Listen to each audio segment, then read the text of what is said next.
Қарлығаштың құйрығы неге айрық? Күндердің бір күні жылан жер жүзіндегі жанды мен жансыздарға мынандай арыз айтады. Мені Тәңірім сендердің бәріңнен кем жаратыпты. Аяқ қолым жоқ, басымды көтере алмай жел бауырлап қалдым. Не жеп не қоярымды білмей. Сендердің бәрің бір бүтін тілдісіңдер, ал мен айрық тілдімін.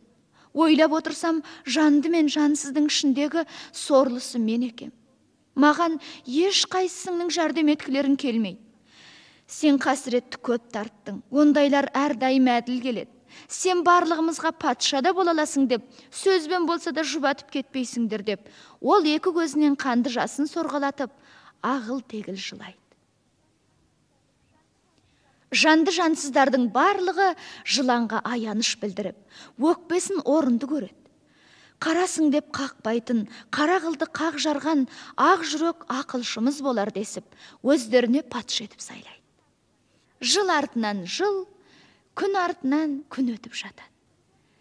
Күндердің бірінде жылан екең бүкіл әлемге патша болып, барлық билікті өз қолым алсам, бұдан да жақсы тұрар едім. Көзіме көрінген тамақты ішпей, дүниедегі жандылардың ең тәтті қандысын жередім, деп қиялдайды.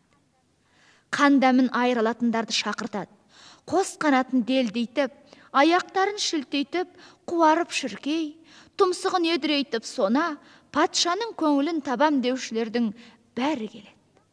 Патша осылардың ішінен шіркей мен сонаға жер жүзін аралап, өсімдіктердің дәмін татып, жандының қанын сорып қайтыңдар. Тек бұлар ғана емес, қаттыдан тастың, жұмсақтан топырақтың да дәмін алыңдар. Дүниедегі ең тәтті зат бұдан бұлай менің тамағым болатын етіңдер деп, уақыт кесіп, бүкіл әлемді шарлатып жібереді. Күн артынан күн өтіп, патшаның кесіп берген мезгілі де жетеді. Шіркей әлсіздігінен жел болса шөптің түбіне қашып тығылып, тымықта ыңылдап ән салғансып жүріп, кешігіп қалады. Ал сона өсімдік пен жандылардың ең тәттісін біліп алып, патшасына қарай әуелей ұшып әндетіп келе жатқанда қарлығаш кез болады. Ия сона досым, патшамызға ең тәтті тамақ іздеп кетті деп естіп едік, таптыңыз ба? Сона қарлығашты менсінбей, сұрағына жауап қатпай, бұрынғыдан да бетер зулай жөнеледі. Түсіндім.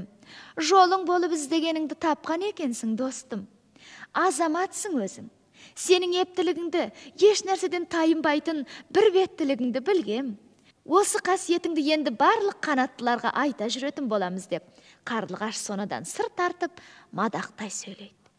Бұл мақтауға сонаның есі шыға масаттанып, патшамыздың тамағына кімді тапқанымды білесің бе? Сона досым, мен не білуші едім? Сізден денемнің үлкендігі болмаса, ақылым аз емес пе? Сіз патшамыздың ақылшысысыз. Қане төрім, айтыңызшы, ардақты патшамыздың тамағына кімді таптыңыз? Сона еліре түсіп, дүниеде патшамызға лайықты ең тәтті тамақ адам ғана екен.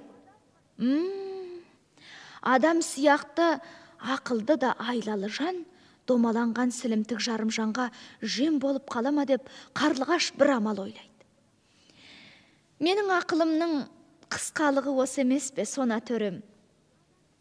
Адамның қаны тәтті дегеніңізге сенер-сенбесімді білмей тұрмын. Дүниеде тәтті қанды тауып, дәмін татқанның тіліне алтын мөр түсіп қалады деп шешем көп айтушы еді. Қане, тіліңізді шығарып, мөріңізді көрсетіңізші. Алтын мөрге көз салғанның өзі біз үшін үлкен бір медеу ғой. Бұл мақтауға елірген ессіз сона, көрсең көре ғой байғұс деп тілін ұсынады. Қарлығаш шап беріп, сонаның тілін жұлып алғанда, ол сөйлей алмай, ұз етіп патшасы жыланға қарай ұша жөнеледі. Қош, тілің жұлынды, аузыңа құм құйылды. Адамның қанының тәттілігін енді қалай түсіндірер екенсің деген оймен қарлығаш артынан ұшады. Сона бірдемелерді айтқысы келіп, ұз етіп зар қағады, бірақ еш нәрсені түсіндіре алмайды жыланға. Мұның тілі аузынан түсіп қалған ба? Немене, жынданған ба? мынаның не деп тұрғанын түсіндіңдер ме? Деп жылан тұрғандарға қарайды. Өте түсінікті патшам, дейді қарлығаш сонда. Түк көрмей кетейін, бірден ұқсам. Қане түсінсең айтшы, не деп тұр? Ызыңдап жүріп бүкіл әлемді араладым. Бірақ неше түрлі өсімдіктерді өсіріп шығарған топырақтан басқа еш нәрсені таппадым, дейді патша.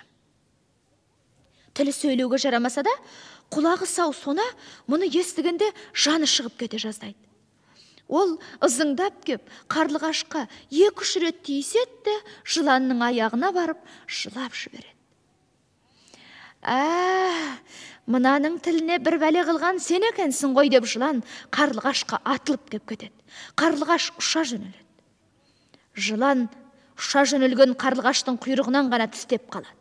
Жылан содан былай топырақ жалап, ал сона ызылдап қалады. Адам жыланды көрсе өлтіріп, басын езетін болады. Қарлығаш жыланнан қорқып, адамды дос тұтып, үйдің ішкі төбесіне ұя салады. Бірақ оның құйрығы кем 2 айрық болып қалады.